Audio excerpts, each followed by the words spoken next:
સમગ્ર ભારત દેશની અંદર બંધારણને તોડીને વોટ ચોરી કરીને જે સરકાર બેઠેલી છે, ઇન્ડિયા ગઠબંધનના નેતા અને વિરોધ પક્ષના સમગ્ર ભારતના લોકસભાના નેતા રાહુલ ગાંધીજીએ જ્યારે પ્રેસ કોન્ફરન્સ કરી અને લોકોને જાગૃત કરી અને ચોથાઈ જાગીર એટલે કે મીડિયાને સાથે રાખીને પુરાવા સહિત જ્યારે આરોપ મૂક્યા છે કે સમગ્ર દેશની અંદર વોટ ચોરી થઈ રહી છે, ઉદાહરણ સાથે ત્યારે સમગ્ર ભારત વર્ષની અંદર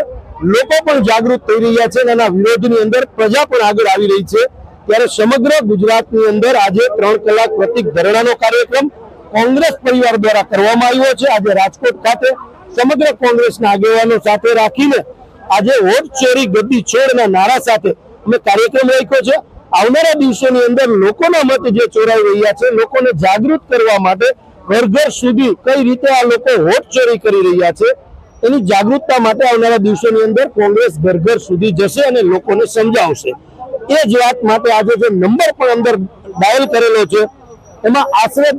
ઓછામાં ઓછા 60 લાખથી વધારે લોકોએ મિસકોલ મળ્યા છે, જે આ વોટ ચોરીની તરફેણની અંદર વધારે લોકોમાં જાગૃતતા આવે અને લોકશાહીનું ચીરહરણ થતું બચે એના માટે કોંગ્રેસ લોકોને જાગૃત કરવા માટે ઘર ઘર સુધી જશે।